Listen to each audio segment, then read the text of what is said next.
मित्रांनो बघा तुम्ही सूर्यफुलाचं परागीकरण कसं करते बघा ही मधमाशी. बघा मित्रांनो, एक सुद्धा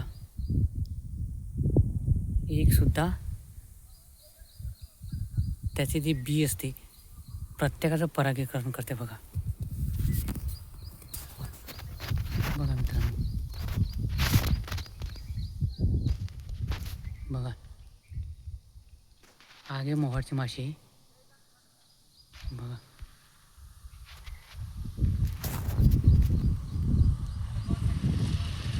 प्रत्येकाचं बघा कशा सूर्यफुलाचं परागीकरण करते.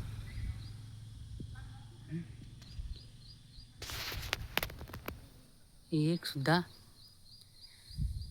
त्याचं बी आहे ना, प्रत्येकाचं परागीकरण करते बघा.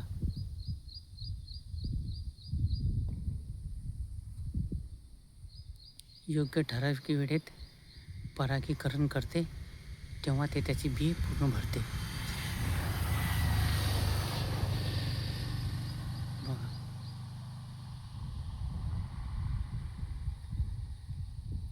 बघा मित्रांनो,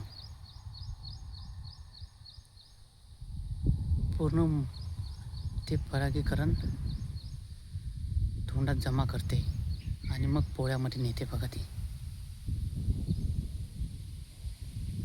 बघा मित्रांनो, हवा पण सुटली तरी ती तिचं काम ती चालू ठेवते. ही छोटी तिला हाकलते. छोट्या मधमाशी तिला हाकलते. पण ते बघा ना मित्रांनो, मधमाशा खूप गरजेच्या आहेत हो, खूपच गरजेच्या आहे. बघा तुम्ही, हे शेतकरी बघा, याच्या शेतात बघा भरपूर प्रमाणात सूर्य आहे, फुलं आहेत. पण हे बघा मधमाशी याच्यावर एक बसलेली आहे आणि याच्यावर एक बसलेली आहे बघा. बघा मित्रांनो,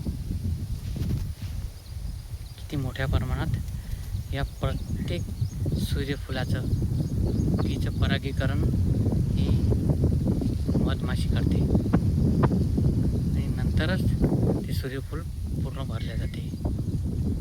बघा मित्रांनो, हे पक्ष्याने खाल्लेलं आहे बघा. पक्षी तरी थोडं नुकसान करतायत, पण मधमाशी काय, मधमाशी पूर्ण शेतकऱ्याची बी आहे बघा मित्रांनो. त्या झाडावर सुद्धा, त्या फुलावर सुद्धा बसलेली आहे, त्याच्यावर सुद्धा बसलेली आहे बघा. प्रत्येक मधमाशीने एक फूल घेतलेलं आहे.